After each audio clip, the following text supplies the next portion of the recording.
الحمد للہ وحدہ والصلاة والسلام علی من لا نبی بعد اما بعد۔ سامعین کرام، دروس توحید میں آج کے درس کا عنوان ہے اللہ کو مخلوق کے سامنے سفارشی کے طور پر پیش کرنا گستاخی اور انتہائی حماقت ہے۔ جبیر بن مطعم رضی اللہ عنہ کہتے ہیں کہ ایک بدوی نے نبی صلی اللہ علیہ وسلم کی خدمت میں آ کر شکایت کی کہ یا رسول اللہ، جانیں تلف ہو گئیں، بچے بھوک سے بلکنے لگے اور مویشی مرنے لگے، آپ ہمارے لیے اپنے رب سے بارش کی دعا فرمائیں۔ ہم اللہ تعالیٰ کو آپ کے پاس اور آپ کو اللہ تعالیٰ کے حضور سفارشی کے طور پر پیش کرتے ہیں۔ آپ نے اس کی بات سن کر بار بار سبحان اللہ پڑھا۔ آپ بدستور سبحان اللہ پڑھتے رہے، یہاں تک کہ اس کا اثر صحابہ کرام کے چہروں پر ظاہر ہونے لگا۔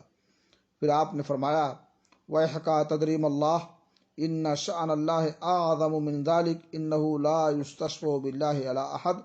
تجھ پر افسوس، کیا تو جانتا ہے کہ اللہ کیا ہے، یعنی اس کا کیا مقام اور کیا شان ہے، اور اللہ کی شان اس سے کہیں بلندتر ہے۔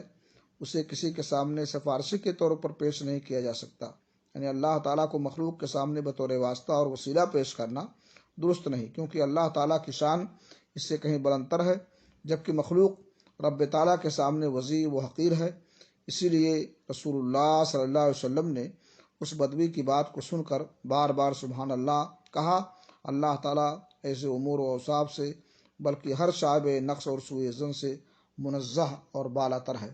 اللہ رب العالمین سے دعا ہے کہ اللہ تعالیٰ ہمیں رب کی تعظیم کرنے کی توفیق عطا فرمائے اور اس کی شان میں کوئی گستاخی نہ کریں۔ وآخر دعوانا الحمد للہ رب العالمین۔